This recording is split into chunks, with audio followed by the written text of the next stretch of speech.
Well, around that time, Prince had just done the Batman soundtrack. And he was messing with Kim Basinger, who was like the hottest girl at the time. And I guess because the whole Batman thing, the Jerk Out video had some interesting cameos. Oh yeah. Jack Nicholson was actually in the music video. Quincy Jones was in the video. You ended up taking his girl. Right. Right. Sugar Ray Leonard Yeah. was in the video. It was pretty star-studded video there. Yeah, it was. And Jerk Out was actually, even though it's not our most popular song, it was actually our highest charting song. Yeah. Yeah. Well, in the song you said, you ain't got to go, but you got to get the hell up out of here. Was that the first time that was said? Well, first time on record. Yeah. Because you keep hearing that over the years. Yeah, but you coined that phrase, I guess, on that record? No, I didn't. As a matter of fact, I'll tell you, we used to do clubs, and we used to do this club called the Riverside. And there's a MC, I forget his name, and he would say that at the end of the night. He's like, after the bands were done playing, and he's wrapping it up, and he's like, you ain't got to go home, but you got to get the hell out of here. And, it just came back. That was one of them lines that we just, we're going to use this at some point in time. Yeah, and it worked for that record. Well, the time got back together, did the album, and then things fell apart again. The group broke up once again.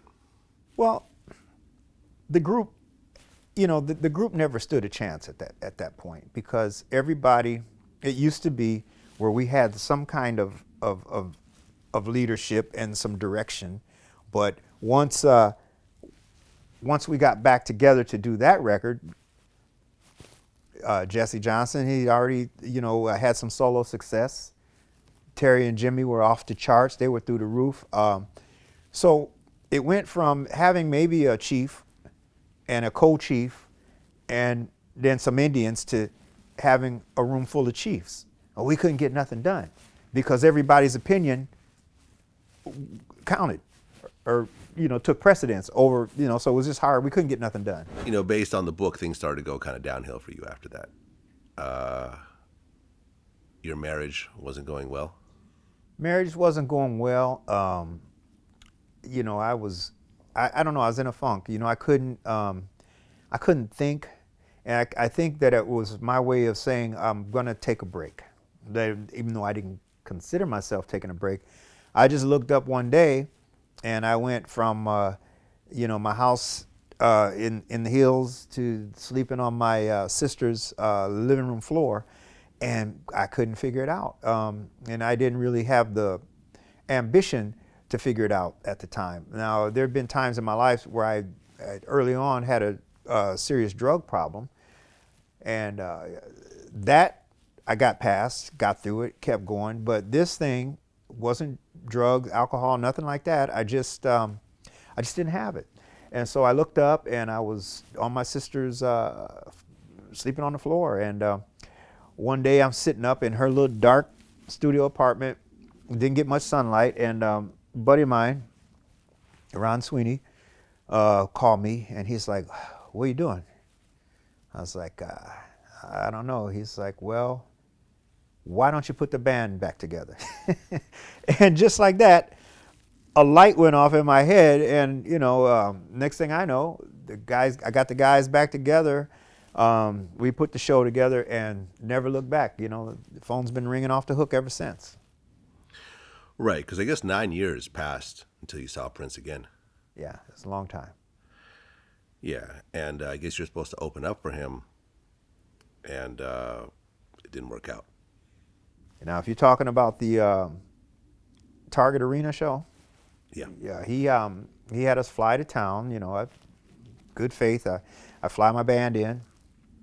First of all, he's got us at this little rustic, like wood cabin hotel out in the middle of nowhere, and I'm like, I'm not staying here. So I went and got the nice little 5-star right across the street from the Target Center. I'm posted up, and it's about maybe an hour before the show, and we get a phone call. Prince changed his mind. He doesn't want you guys to open for him tonight. I'm like, okay. I'm like, so I said, okay, so I get that. I said, so can he give me some money just to reimburse me for my out of pocket? I got my guys here. I pay them. I pay them per diem. I pay their whatever. If I bring them out, I pay them. And I said, and plus my airfare. I said, can I get? And they're like, Prince said no. So I said, okay, this is some bullshit. So anyway, he ended up giving me, we went the rounds, and he ended up giving me enough money to reimburse me for the airfare. And I got the guys home, and I said, you know what, that's it. I said, no more calls, because he had done this several times and changed his mind. I said, no more calls. I said, I'm not leaving the house for this dude unless he pays me 100% up front. Yeah, Prince has this interesting sort of, generous, cheap thing that kind of has went on the whole time. Because I remember I interviewed Curtis Blow at one point, and they were doing a music video as a tribute to Martin Luther King. And back then, music videos were expensive. Yeah. You couldn't just pick up a video camera, Right, right. an iPhone and shoot a music video. Exactly. And he said that they didn't know where they were going to get the money for the music video, and they went to Prince, and they needed like $50,000. Prince just wrote him a check without any credit or anything, and he was like, "Yo, man, thank you so much." And Prince was like, "Hey, man, it's Martin Luther King. Don't even mention it." Yeah. And he would like literally just throw off $50,000 like that. But Yeah. then when it comes to reimbursing your airfare, Right. Like $17.5 million that year. I was like thinking, now I helped make that movie. I'm like, I wonder if you're going to write me a little check, but that never happened.